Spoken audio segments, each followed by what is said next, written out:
एक बार एक बहुत ही दुखी व्यक्ति एक महात्मा के पास आकर कहता है, मैं अपने जीवन से बहुत दुखी हूं। मैं अपनी बीवी, बच्चों और अपने परिवार को भी खुश नहीं रख सकता। मैं अपने लिए भी कुछ नहीं कर पा रहा।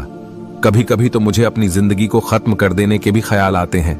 आप इतनी साधनाएं करते हैं, इतनी तपस्या करते हैं, क्या आप मुझे कोई ऐसा मार्ग बता सकते हैं जिससे मैं अपने बुरे वक्त से बाहर आ सकूं? मेरा बहुत बुरा समय चल रहा है। 2 वक्त की रोटी का इंतजाम करना भी मेरे लिए बहुत मुश्किल हो गया है। अब आप ही बताएं कि मैं ऐसे वक्त में मैं जिंदा रहूं तो कैसे रहूं? कैसे अपने परिवार को खुश रखूं? कृपया करके कोई साधारण सा तरीका बताने की कृपा करें ताकि मैं आसानी से समझ सकूं, क्योंकि मैं बहुत पढ़ा लिखा नहीं हूं। अगर आप बड़ी से बड़ी ज्ञान की बातें करेंगे तो शायद मैं कभी समझ भी नहीं पाऊंगा। यह सुनकर महात्मा ने मुस्कुराते हुए कहा कि तुम एक काम कर सकते हो। फिर महात्मा ने सामने की ओर इशारा करते हुए कहा कि उस ऊंची पहाड़ी पर एक मंदिर है और उस मंदिर के पास चींटियों का एक घर है जहां पर हजारों चींटियां रहती है। तुम्हें सुनने में बड़ा अजीब लगेगा, लेकिन वो चींटियां उस मंदिर की जमीन को खराब कर देती है, उस मिट्टी की उपजाऊ शक्ति को खत्म कर देती है, जिसके कारण वहां पर कोई भी पेड़ या कोई भी घास पनप नहीं पाती है। तुम मेरा एक काम करो, उसके बाद मैं तुम्हें तुम्हारे सवालों के जवाब दूंगा। तुम 7 दिन तक रोज उस पहाड़ी पर जाओ और उस चींटियों के घर को तहस नहस कर दो, उसको तोड़ दो। जब भी तुम्हें कोई चींटियों का घर दिखे मंदिर के आसपास तो उसे वहीं पर तहस नहस कर देना। लेकिन याद रहे, घर को तोड़ने में कोई भी चींटी मरनी नहीं चाहिए। इस बात को समझने का प्रयास करते हुए वो युवक वहां से चला गया। शायद उसको कुछ समझ में नहीं आया था कि महात्मा जी ऐसा क्यों करवा रहे हैं। तो वो उन चींटियों पर अन्याय कर रहे हैं, उनका घर तोड़वा रहे हैं, उन्हें नुकसान पहुंचा रहे हैं। आखिर कौन महात्मा ऐसा करेगा? लेकिन फिर भी उस महात्मा की बात मानते हुए वो अगले दिन से ही पहाड़ी पर जाना शुरू कर देता है। जब वो पहले दिन पहाड़ी पर पहुंचता है तो देखता है कि बहुत सारी चींटियां अपना खाना जुटाने में लगी हुई है। सारी चींटियां कतार से चल रही है और अनाज के छोटे छोटे कण उठाकर अपने घर में जमा करती जा रही है। ये देखकर पहले तो उस युवक का मन कमजोर पड़ गया। उसने सोचा कि ये इतनी मेहनत करके अपना घर भर रही है और मैं इनके घर को तबाह कर दूंगा तो इनको कितना बुरा लगेगा। लेकिन फिर उसने उस महात्मा की बात याद करते हुए उस घर को तोड़ना शुरू कर दिया। जल्द ही चींटियों में हाहाकार मच गया। वो इधर उधर दौड़ने लगी। अभी तक जो कतार से चल रही थी अब वो बिखर गई और इधर उधर अपनी जान बचाने के लिए भागने लगी। थोड़ी देर में घर टूट गया और सारी चींटियां इधर उधर छुपने के लिए भाग चुकी थीं। ये करने के बाद वो युवक दुखी मन से वापस अपने घर पर लौट आया। उसका मन परेशान था, दुखी था, पश्चाताप से भरा हुआ था। फिर उसने अपने बिस्तर पर रात में लेटे लेटे ही सोचा कि अब तो उन चींटियों का घर तबाह हो चुका है, अब वहां वापस जाने का क्या फायदा होगा, क्योंकि चींटियों का घर तहस नहस करने के लिए महात्मा जी ने कहा था, जो मैं कर चुका हूं। लेकिन फिर कुछ सोचकर अगले दिन उसने फिर से जाने का निश्चय किया और अगले दिन सुबह सुबह उठकर वो वापस उसी पहाड़ी पर पहुंच जाता है। पहाड़ी पर पहुंचकर वो उसी जगह पर पहुंचता है जहां पिछले सुबह उसने उस घर को तहस नहस कर दिया था। लेकिन वो ये देखकर चौंक जाता है कि उन चींटियों ने फिर से अपना घर उसी जगह पर बना लिया था और अब वो फिर से अपने घर के लिए सामान इकट्ठा करने में जुटी हुई थी। उस आदमी को देखकर लगा कि ये चींटियां कितनी मूर्ख है। इनको पता है कि कल ही इनका घर इसी जगह पर तबाह किया गया था और उसी जगह पर उन्होंने अपना नया घर भी बना लिया। और ये सोचकर वो आदमी हंसने लगा। लेकिन फिर से महात्मा की बात याद करते हुए उसने उन चींटियों का घर फिर से तबाह करना शुरू कर दिया। फिर से उन चींटियों में हलचल मच गई और थोड़ी देर में वो चींटियां इधर उधर अपनी जान बचाने के लिए भागने लगी। कुछ ही देर में उनका घर फिर से नष्ट हो गया और वो युवक थोड़ा संतोष के भाव से कि इस बार तो मैं अच्छी तरह से उस घर को तबाह कर दिया है, अब तो वो चींटियां यहां पर अपना घर बना ही नहीं पाएंगी। इसीलिए जाने से पहले उसने उस घर पर ठंडा पानी भी डाल दिया ताकि चींटियां वहां पर अपना घर न बना सके। और इस तरह अपना कर्म पूरा करके वो युवक फिर से अपने घर लौट आया। आज रात में सोते वक्त फिर से वो युवक यही सोच रहा था कि क्या महात्मा ये सही काम करवा रहे हैं? क्या किसी का घर तबाह करना किसी सिद्ध पुरुष को शोभा देता है? क्या हो अगर वो महात्मा सिद्ध पुरुष हो ही ना, क्या होगा अगर वो मुझे बेवकूफ बना रहे हो? लेकिन फिर उसने निश्चय किया कि मैं अपने काम को पहले पूरा कर लेता हूं। उसके बाद ही पता चलेगा कि महात्मा मुझे से ऐसा क्यों करवा रहे थे, और यही सोचकर वो रात में सो जाता है। अगले दिन सुबह उठकर वो फिर से उसी पहाड़ी की ओर निकल जाता है। पहाड़ी पर पहुंचकर वो उसी जगह पर पहुंचता है जहां पर उसने उनके घर को तबाह कर दिया था, और वो ये देखकर खुश हो जाता है कि वहां पर कोई भी घर नहीं था। सारी चींटियां वहां से भाग चुकी थी। अब उसने सोचा कि अब मेरा रोज रोज आने का क्या फायदा होगा, क्योंकि चींटियां तो अपना घर बदल चुकी है, और महात्मा जी ने मुझे 7 दिन आने के बाद कहा था, लेकिन आज तो तीसरा ही दिन है। अब बाकी 4 दिन वापस आने का क्या फायदा होगा। और यही सोचकर उसने निश्चय किया कि यहां से वो सीधा उसी महात्मा के पास जाएगा और उनको ये सारी खबर बता देगा। जब वो वापस मुड़कर उस पहाड़ी से उस महात्मा की कुटिया की तरफ जाने लगा, तभी अचानक उसकी नजर एक और घर पर पड़ी, जो कि चींटियों का ही बनाया हुआ था। मतलब कि वो घर चींटियों ने ही बनाया था, और अब वो चींटियां नए घर में वास कर चुकी थी। ये नया घर उनके पुराने घर से थोड़ी ही दूरी पर था, और जब उसी युवक की नजर उस घर पर पड़ी तो उसने सोचा कि शायद महात्मा को पता था कि ये चींटियां अपना घर यहां से बदलकर किसी दूसरी जगह पर बना लेगी, इसीलिए उन्होंने मुझे 7 दिन आने के बाद कहा था। और ये विचार करके वो उनका नया घर भी तोड़ने के लिए पहुंच जाता है। जब वो वहां पहुंचा तो चींटियां उसी तरह अपने कार्य में लगी हुई थी। वो अपने लिए खाना इकट्ठा कर रही थी और अपने घर में जमा कर रही थी। जब पुराना घर टूटा था, वहां भी अनाज के कण बचे हुए थे, और चींटियां वहां से भी अनाज इकट्ठा कर करके वापस अपने नए घर में ला रही थी। अब यहां पर फिर से युवक का मन थोड़ा कमजोर पड़ गया, क्योंकि वो खुद भी कमजोर था, खुद भी वक्त का मारा हुआ था। इसीलिए उसके मन में उन चींटियों के प्रति दया का भाव उमड़ रहा था। उनके ऊपर उसे दया आ रही थी। वो चाहता था कि उनकी मदद करे, लेकिन वो उल्टा उनको नुकसान पहुंचा रहा था। लेकिन उस महात्मा की बात को याद करते हुए उसने फिर से उस घर को तोड़ने का निश्चय किया, और उसने इस बार बड़ी ही सावधानी के साथ बिना किसी चींटी को कोई नुकसान पहुंचाए वो घर तबाह करना शुरू कर दिया। वक्त थोड़ा ज्यादा लगा, क्योंकि किसी भी चींटी को नुकसान न पहुंचने की शर्त महात्मा ने पहले ही रखी थी। इसीलिए उसको बड़ी सावधानी के साथ उन घरों को तबाह कर रहा था। लेकिन आखिरकार उसने उस घर को भी तबाह कर दिया, और उस घर को तबाह करने के बाद वो बड़े ही दुखी मन से, इस बार वो पहले से भी ज्यादा दुखी था, क्योंकि उसने उनका नया घर भी तोड़ दिया था। वो उन चींटियों को बसने ही नहीं दे रहा था, और वो अब अपने आप को शैतान या दानव समझने लगा था। लेकिन फिर भी उस महात्मा की बात को मानते हुए वो अपने घर पर दुखी मन से वापस आ गया।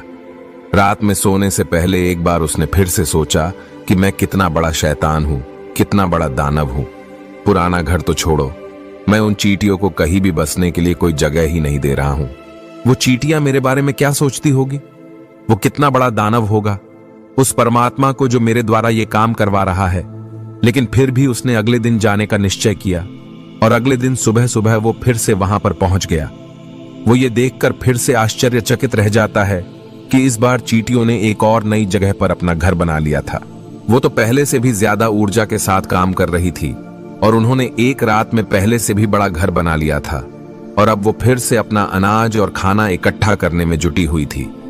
ये देखकर उस आदमी को लगा कि ये चींटियां किस मिट्टी की बनी हुई है। मैं उनको बार बार यहां से भगाने की कोशिश कर रहा हूं, और ये वहीं पर अपना घर बना लेती है। क्या इनको पता नहीं है कि मैं यहां पर कभी भी बसने नहीं दूंगा? ये चींटी है, दिखने में इतनी छोटी है, लेकिन फिर भी ये मुझसे हार नहीं मान रही है। बड़ी ताज्जुब की बात है। और इस बार उसने गुस्से में उस घर को तहस नहस करना शुरू कर दिया। लेकिन इस बार तहस नहस करते हुए कुछ चींटियां वहीं पर मर गई, उसके पैरों तले कुचल दी गई। कुचलने के बाद जब वो अपने अहंकार से बाहर आया तो उसने देखा कि गुस्से में उसने उन चींटियों को कितना क्षति पहुंचा दी है। उसका मन पश्चाताप से भर गया, और वो रोता हुआ अपने घर की तरफ बढ़ गया। रात में सोते वक्त उसने सोचा कि मैं उन चींटियों पर बहुत ज्यादा अत्याचार कर रहा हूं, अब इससे ज्यादा अत्याचार मैं नहीं कर पाऊंगा। और यही सोचकर वो अगले दिन उन चींटियों के लिए अपने घर से थोड़ा आटा लेकर उसी पहाड़ी पर पहुंच जाता है। आज उसके मन में उन चींटियों के प्रति श्रद्धा का भाव था, दया का भाव था। आज वो उनकी मदद करना चाहता था, और जब वो वहां पर पहुंचा तो चींटियां फिर से अपने नए घर को बनाने में जुटी हुई थी। उसने बड़े ही करुणा के साथ उन चींटियों को अपना लाया हुआ आटा खिलाया। अगले 7 दिनों तक वो ऐसा ही करता रहा। वो रोज सुबह जाता, उन चींटियों को अपने हाथों से आटा खिलाता। 7 दिन के बाद वो युवक उस महात्मा के पास पहुंचकर हाथ जोड़कर बोलता है कि हे महात्मा जी, मुझे माफ कर देना। मैंने उन चींटियों का घर तबाह करने के लिए बहुत कोशिश की। मैंने उनका घर तबाह किया भी। 1 बार नहीं 4 बार मैंने उनका घर तोड़ा। उसके बाद मैं हिम्मत नहीं कर पाया, उनके घर को नहीं तोड़ पाया। मैं समझ सकता हूं कि मैं आपका काम पूरा नहीं किया और इसके बदले आप मुझे तरीका भी नहीं बताएंगे जो कि मुझे मेरे बुरे समय से बाहर निकाल सकता है, लेकिन मुझे इसका कोई परवाह नहीं है। मुझे लगता है कि मैंने जो किया वो सही किया, इसीलिए मैं आपसे आज्ञा लेकर वापस जा रहा हूं। कृपया मुझे वापस अपने घर जाने की आज्ञा दीजिए। ये सुनकर महात्मा ने मुस्कुराते हुए कहा कि अरे बेटा, कहां चल दिए? रुको तो सही, जलपान तो कर लो, थोड़ी देर ठहर जाओ, उसके बाद चले जाना। और ये कहकर वो महात्मा उस युवक के लिए पानी लेकर आते हैं। पानी पिलाने के बाद महात्मा उस युवक से पूछते हैं कि तुम मुझे ये बताओ कि आखिर तुम उन चींटियों का घर तबाह क्यों नहीं कर सके? वो चींटियां तो छोटी है और तुम इतने विशालकाय हो, फिर भी तुम उन छोटी छोटी चींटियों का घर तबाह नहीं कर पाए। कहां है तुम्हारी शक्ति, तुम्हारा बाहुबल? इसका जवाब देते हुए उस युवक ने कहा कि हे महात्मा, मैंने उन चींटियों का घर तबाह कर दिया था, बार बार किया था। एक बार तो अपने गुस्से में उन चींटियों को भी हानि पहुंचा दी थी, लेकिन जिस दिन मैंने उनको हानि पहुंचाई उसी दिन मुझे लगा कि मैं उनको क्यों हानि पहुंचा रहा हूं, क्यों इनको इतनी तकलीफ दे रहा हूं, और उसी दिन से मैंने उनको क्षति पहुंचाने की वजह, नुकसान पहुंचाने की वजह उनकी सहायता करनी शुरू कर दी। ये सुनकर उस महात्मा ने कहा कि ये ही तो सीखने की बात है। एक छोटी सी चींटी हमें जीवन का संदेश दे जाती है। मैंने तुम्हें उन चींटियों का घर तबाह करने के लिए नहीं भेजा था, मैंने तुम्हें भेजा था ताकि तुम उन चींटियों से कुछ सीख ले सको। तुम्हें क्या सीख मिली? उन चींटियों से क्या मुझे बता सकते हो? यह सुनकर उस युवक ने पूरी कहानी बयां कर दी। पूरी कहानी सुनने के बाद महात्मा ने मुस्कुराते हुए कहा कि बेटा, पहली सीख जो इन चींटियों से ले सकते हैं वो ये थी कि तुमने कितनी ही बार उनके घर को तोड़ने की कोशिश की, कितनी ही बार प्रयास किया कि उनके घर तबाह हो जाए, लेकिन वो हर बार अपना नया घर बना लेती थी। उन्होंने कभी भी हार नहीं मानी। अगर वो हार मान लेती तो वो चींटियां तुम्हें वहां पर नहीं मिलती। जीवन कार्यशीलता का नाम है, लेकिन हम मनुष्य 1-2 बार हार मिलने पर ही टूट जाते हैं, हताश हो जाते हैं और फिर जीवन में प्रयास ही नहीं करते।